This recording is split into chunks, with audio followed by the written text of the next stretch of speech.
हिंदू राष्ट्र, खालिस्तान, कश्मीर और ना जाने कितने अलग अलग राष्ट्रों की मांग हमारे देश में उठती रहती है। अगर उन सभी मांगों को मान लिया जाए तो भारत के टुकड़े होने से कोई नहीं रोक सकता। और यही तो हमारे पड़ोसी मुल्क चाहते हैं, क्योंकि उन्हें पता है कि भारत को जीतना आसान नहीं है। भारत की जो एकता ने अंग्रेजों को वापस जाने के लिए मजबूर कर दिया था, उसी एकता को तोड़ने की साजिश दूसरे मुल्क करते रहते हैं। फूट डालो, राज करो। भारत अलग अलग धर्म से मिलकर बना है और इस मुल्क को आजाद कराने में हर धर्म के लोगों का योगदान है। इसलिए भारत हम सबका है, हम सभी इसके निवासी हैं। पर हाँ, यहाँ कुछ कानून ऐसे बनाने चाहिए जो हर धर्म के लिए समान हो, और आज वो समय आ गया है। अगर हम भारत को टूटने से बचाना चाहते हैं तो भारत में एक कानून लाना बहुत जरूरी है, और वो कानून है uniform civil code. Uniform civil code है क्या? आइए हम समझते हैं कि यूनिफॉर्म सिविल कोड है क्या। यूनिफॉर्म सिविल कोड, समान नागरिक संहिता, एक संवैधानिक प्रावधान है जो एक देश के नागरिकों को सभी धार्मिक समुदायों के लिए एक समान नागरिक संहिता के तहत लागू करने का अधिकार प्रदान करता है।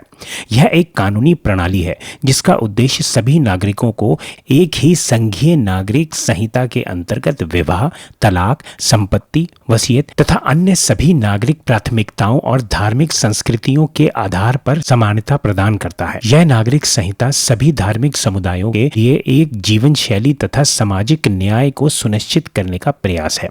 समान नागरिक संहिता भारतीय संविधान में स्थानीय शासन और संघीय शासन द्वारा बनाए गए विविध सामाजिक कानूनों को एकीकृत करने का प्रयास है। भारत में समान नागरिक संहिता संबंधी चर्चाएं आज विचार विमर्श का विषय बनी हुई है। समान नागरिक संहिता के पक्षकार यह मानते हैं कि धार्मिक समुदायों के विशेषाधिकार और स्वतंत्रता को संविधान के अनुरूप रखा जाना चाहिए, जबकि वे नागरिक सामान्य मानवीय अधिकारों के प्रति समर्पित रहने चाहिए। इसका मतलब ये है कि सामान्य नागरिक संहिता लागू हो जाने के बाद सभी धर्म के लोगों को एक जैसे कानून का पालन करना पड़ेगा, जो कि बहुत जरूरी है। आइए जानते हैं कि समान नागरिक संहिता के लागू हो जाने के बाद क्या क्या लाभ होंगे। समानता की सुरक्षा। यूनिफॉर्म सिविल कोड एक समान नागरिक संहिता की स्थापना करेगा, जिसके अनुसार सभी नागरिकों को समान अधिकार और जिम्मेदारियां प्राप्त होंगी। इससे लोगों को न्यायपूर्ण और समान न्याय मिलेगा, चाहे वो किसी भी धर्म, जाति या संप्रदाय के हों। दूसरा, एकता और संरचना।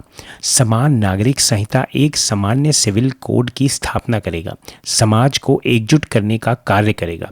यह समान नियमों और विधियों का एक संगठित ढांचा प्रदान करेगा, जिससे समाज में एकता और संगठन सुनिश्चित होगा। तीसरा, स्त्री सम्मान। यूनिफॉर्म सिविल कोड महिलाओं के लिए विशेष महत्व रखता है। इसमें महिलाओं के स्थान, अधिकार और सुरक्षा को बढ़ावा दिया जाएगा। धार्मिक और सांप्रदायिक नियमों की जगह एक समान नागरिक संहिता अधिकारित न्याय प्रणाली महिलाओं को अधिक सुरक्षा और स्वतंत्रता प्रदान करेगी।